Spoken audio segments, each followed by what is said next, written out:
नमस्कार, big boss मराठीचा राडा या कार्यक्रमात आपलं स्वागत आहे। खरं तर कालच्या भागात राडा झालाय का असा प्रश्न पडतो, कारण की काल सगळेच थंड होते। तापलेली फक्त एकच व्यक्ती होती, ती म्हणजे राखी सावंत। आपण किती नाही म्हटलं तरी राखीच या घरात कंटेंट देतीये आणि रोज तेच होतंय। सगळे थंड आहेत आणि राखीच सगळ्यांना चाव्या लावतीये, राखीच सगळ्यांना उकसवतीये आणि राखीच हा गेम पुढे नेतीये। असं मी का म्हणतोय त्याच्या मागे कारण आहेत, कारण कालच्या भागाची सुरुवातच मुळात राखीनं केली। राखी, दीपाली आणि राकेश हे तिघे किचन एरियामध्ये असतात, तेव्हा दीपाली मुद्दामून राकेशला मिठी मारते।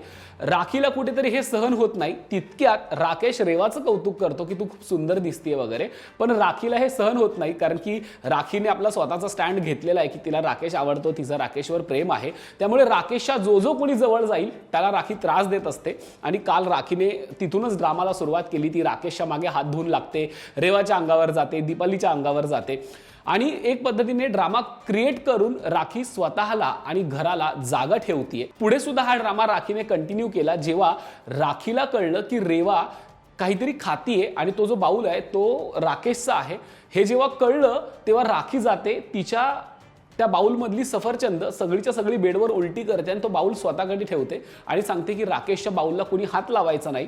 जेव्हा ती किचन एरियामध्ये जाते तेव्हा तिला लक्षात येतं की तिच्या सामानातनं दुसऱ्याच कुणाचं तरी जेवण बनवलं जातंय। तेव्हा ती तिथेही विरोध करते आणि सांगते की माझ्या सामानातनं फक्त राकेशसाठी जेवण बनवायचं, बाकी कुठल्याही सदस्यांसाठी माझं सामान नाहीये, बाकी कुठल्याही सदस्यांसाठी माझं रेशन नाहीये। अशा पद्धतीनं राखी प्रत्येक वेळी स्टँड घेतीये, प्रत्येक वेळी बोलतीये आणि नाही म्हटलं तरी ती ड्रामा क्रिएट करतीये। कालही तिने तेच केलं, राकेशच्या जवळ कुणाला येऊ दिलं नाही आणि राकेशला सेंटर ठेवून कालचा तिने ड्रामा पूर्ण क्रिएट केला। पण गेले 2 दिवस झालं जे काही सुरू आहे, राखी अपशब्द वापरतीये, राखी खूप मोठ्या प्रमाणात जाऊन सगळ्यांशी भांडतीये, हे कुठेतरी घरातल्यांना खटकतंय।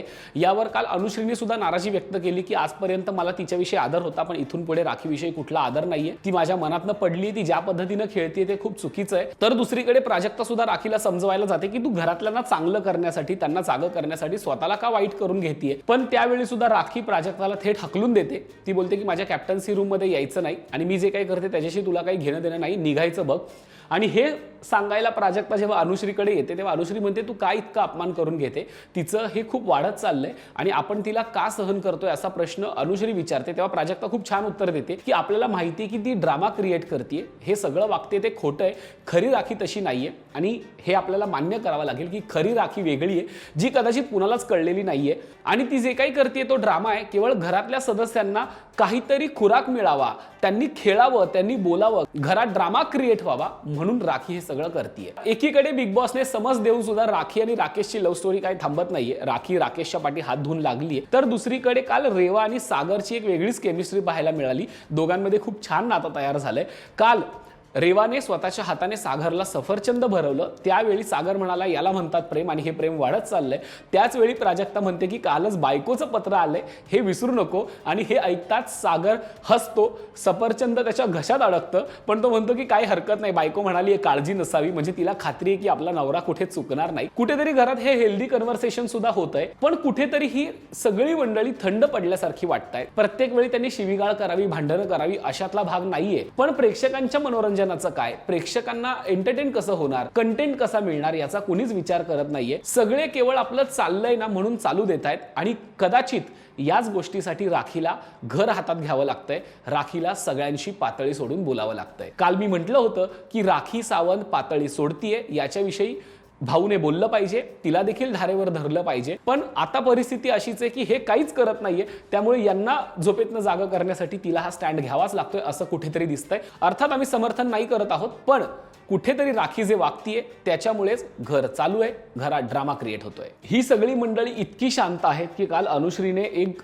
गेम सांगितला की आपण घरातल्या काही वस्तू पकडायच्या, त्या निर्जीव वस्तूंसोबत बोलायचं। हा डाव सगळ्यांनी खेळायचं ठरवलं। विशालच्या टोळीतले काही लोक त्या वस्तू प्रत्येकाने आपापली वस्तू पकडल्या आणि मनातल्या भावना व्यक्त केल्या, पण या मनातल्या भावना व्यक्त करत असताना प्रत्येकाने आपली पोळी शिकून घेतली, प्रत्येकाने आपल्या मनात काय खदखद आहे ती बोलून दाखवली आणि ते बिग बॉसने अचूक हेरलं। शेवटी बिग बॉस म्हणाले की घरात इतकी माणसं असताना तुम्हाला निर्जीव माणसांशी बोलावंसं वाटतं, हे दुर्दैव आहे। आणि तन्वीलाही म्हणाले की तुम्ही काय करताय, त्यावर तन्वी म्हणाली की मी चपात्या शेकतीये। तेव्हा बिग बॉस म्हणाले की चांगली गोष्ट आहे की तुम्ही तव्यावर चपाती शेकताय, नाहीतर बाकीचे लोक निर्जीव वस्तूंशी बोलून आपली चपाती शेकून घेतायत। याचा अर्थ ज्यांना कळायचा होता ते बरोबर कळला। अनुश्री असेल, सागर असेल, विशाल असेल, संकेत असेल, हे सगळे त्या निर्जीव वस्तूंशी बोलताना आपल्या मनातल्या भावना व्यक्त करत होते आणि कुठेतरी आपली पोळी शेकून घेत होते. हे बिग बॉसच्या लक्षात आलं. शेवटी बिग बॉसने त्यांच्या त्या खेळाचा निषेध व्यक्त केला की तुम्ही काय करताय, तुम्हाला एंटरटेन करायला सांगितलं आणि तुम्ही बोर करताय, त्यामुळे हे बोर करणं थांबवा. त्याच्यावर काटा टीम मध्ये काही कुजबूज पण झाली की असं काय चाललं होतं बाहेर वगैरे, याच्याविषयी अनेकांना कल्पना नव्हती. पण स्वतः बिग बॉसला सांगावं लागलं की अरे तुम्ही बोर करताय.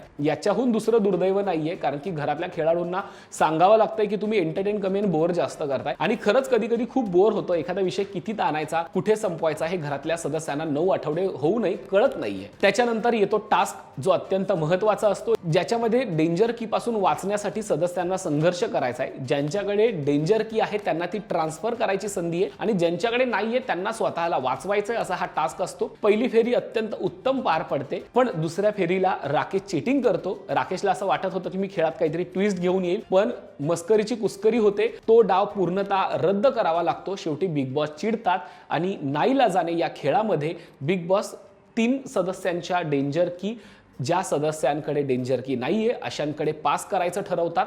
त्याच्यासाठी त्यांना ग्रुप डिस्कशनला वेळ दिला जातो आणि मग शेवटी आणि नंतर मग विशाल असेल, आरबी असेल किंवा संस्कृती असेल, या तिघांकडे त्या डेंजर की पास केल्या जातात आणि 3 सदस्य त्या डेंजर कीतनं सुटतात. पण याच्यामध्ये टास्क खेळताना राकेश चिटिंग करतो हे अख्खं घर बघतं. राकेशच्या चिटिंगचं रूपांतर पुढे मग आणखीन वादात होतं. मग विशाल त्याच्यात पडतो, तन्वी त्याच्यात पडते, पण तन्वीला कुठेतरी या गोष्टीचा जास्त धक्का बसतो. तिला असं वाटतं की खेळ चांगला सुरू होता, ज्यांच्याकडे डेंजर की आहे त्यांना ती समोर पास करण्याची चांगली संधी होती, पण राकेशनं चिटिंग केल्यामुळे या खेळाचा विचका झाला, नियमभंग झाला आणि शेवटी बिग बॉसने शिक्षा सुनावली, ज्यामुळे खेळ अत्यंत चुकीच्या पद्धतीने पुढे सरकला आणि ज्या सदस्यांकडे चावी नव्हती त्यांच्याकडे ती डेंजर की गेली. तन्वीचं इतकंच म्हणणं होतं की जर इतका मोठा टास्क आहे तर फेअर खेळायला पाहिजे होतं. ती राकेशवरती चिडते, आकांत करते, राकेशला वेळ प्रसंगी 4 शब्द वाईटही बोलते. राकेश तिला समजून घेतो, राकेशलाही कळतंय आपण कुठे चूक केली ते, पण राकेशने ते मजा म्हणून केलेलं असतं. पण या भागाच्या शेवटपर्यंत तन्वी आपली नाराजी सोडत नाही. ती काटा टीम सोडायच्या चर्चा करत नाही, ती आरबीशी जुळवून घेते, पण कुठेतरी आरबी विषयीची मनातली नाराजी ती बोलून दाखवते. आरबीमुळे खेळ पूर्णतः रद्द करावा लागला याचंही सत्य आरबीला स्वीकारायला ती भाग पाडते. दीपाली नेमकी कुठली आहे हे तिला कळत नाहीये. ती पूर्णतः काटामध्ये नाहीये आणि ती टोळीमध्येच नाहीये. कुठेतरी दीपालीला तन्वीची अडचण होतीये का अशी तिला जाणीव होती आणि त्यावर प्रभू देखील म्हणतो की तू कॅप्टन झालेलं दीपाली ताईला अजिबात आवडलेलं नाहीये आणि दीपाली विषयी कुठेतरी तन्वीच्या मनात एक नाराजी आहे. दीपालीपासून आपण कुठेतरी लांब जायला हवं असं तन्वीला वाटतंय. की आपल्या ग्रुपमध्ये असली तरी ती आपली नाहीये याची जाणीव तन्वीला झालीये. कदाचित येत्या काळात तन्वीमध्ये आणि दीपाली ताईमध्ये मोठा वाद होऊ शकतो. दीपाली ताई काटा टीम मधून बाहेर पडून टोळीतही जाऊ शकते. याचे तीव्र संकेत काल तन्वीने दिलेले आहेत आणि जेव्हा तन्वी असं काहीतरी म्हणते तेव्हा ती त्याच्यावरती काम करते आणि येत्या काळात दीपाली आणि तन्वीमध्ये एक मोठा राडा पाहायला मिळेल, ज्यातून पुन्हा एकदा घरातल्या खेळाला एक वेगळं वळण मिळेल, ज्यातनं पुन्हा एकदा गेम मध्ये ट्विस्ट येईल. नंतर बिग बॉस रेशन वाटतात, ज्यामध्ये काही सदस्यांना गोल्डन राशन मिळतं तर काही सदस्यांना ब्रॉन्झ राशन मिळतं. याच्यावरून पुन्हा घरामध्ये चोरी होते. चांगल्या चांगल्या वस्तू स्वतःकडे घेण्यासाठी काही सदस्य चोरी करतात आणि पुन्हा एकदा या चोरीवरून मोठा राडा होणार आहे, कारण की ही चोरी आता राखी सावंतच्या रेशनची झालेली आहे. आपल्याला माहिती की राखी कॅप्टन आहे, तिला गोल्डन रेशन मिळालेलं आहे. असं असलं तरी घरातल्या काही सदस्यांनी राखीच्या सामानातले पोहे चोरलेत, साखर चोरली आहे. ज्या काही गोष्टी गरजेच्या होत्या त्यातल्या बऱ्याच गोष्टी लंपास केलेल्या आहेत आणि हे राखीच्या लक्षात आलेलं आहे. शेवटी रात्री झोपताना आपल्या सामानाची चोरी होऊ नये म्हणून ते एका बॅगेत भरते आणि त्याला ओढणी बांधून, ती ओढणी आपल्या हाताला बांधून राखी झोपते. तरी सुद्धा अनुश्री ते सामान चोरण्याचा प्रयत्न करते. आता दुसऱ्या दिवशीची सकाळ ही सदस्यांची झोप उडवणारी असणार आहे, कारण राखीच्या सामानाची चोरी झाली आहे. इतर कोणाच्या सामानाची चोरी झाली असती तर एक वेळ ते शांततेत मिटवलं गेलं असतं, पण राखीच्या सामानाची चोरी म्हणजे घरात धिंगाणा होणार, राडा होणार आणि त्याची चाहूल राखीनं दिली आहे. ज्यांनी ज्यांनी माझं रेशन घेतलंय त्यांना मी सोडणार नाही अशी राखीने सक्त ताकीद दिली आहे. आता दुसऱ्या दिवशीची सकाळ कशी होतीये आणि राखी सगळ्यांना तिचं रेशन चोरल्यावरून सळो की पळो कशी करते हे बघण्यात खरी मजा आहे. या भागाच्या शेवटी एवढंच सांगायचंय की राखी आहे तर राडा आहे आणि राडा आहे तर मजा आहे.